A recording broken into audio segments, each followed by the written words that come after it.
1903లో right brothers విమానాన్ని కనిపెట్టారని ప్రపంచం మొత్తం నమ్ముతోంది.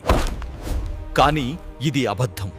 రైట్ బ్రదర్స్ కంటే 8 ఏళ్ల ముందే మన భారతీయుడు గాలిలో విమానాన్ని ఎగరేశాడు.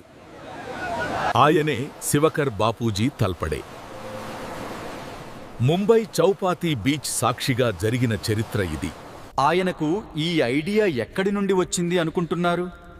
మన వేదాల్లోని వైమానిక శాస్త్రం నుండి. ఋగ్వేదంలోని సూత్రాలను ఉపయోగించి మరుత్సఖ అనే విమానాన్ని తయారు చేశారు. ఇందులో వాడింది పెట్రోల్ కాదు, మర్క్యూరీ వార్టెక్స్ ఎంజిన్. కానీ అప్పుడు మనల్ని పాలిస్తున్న బ్రిటిష్ వారు ఈ వార్త బయటకు రాకుండా తొక్కిపడేశారు.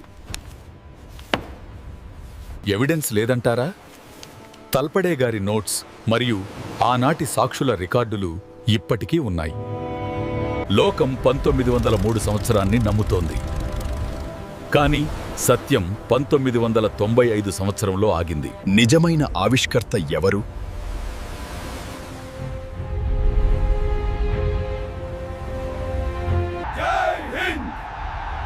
నిజమైన చరిత్రను గర్వంగా చాటి చెప్దాం. మన ఘన చరిత్రను ప్రపంచానికి తెలియజేయండి. భారత్స్ లాస్ట్ సీక్రెట్స్ ఛానల్ని ఇప్పుడే సబ్స్క్రైబ్ చేయండి.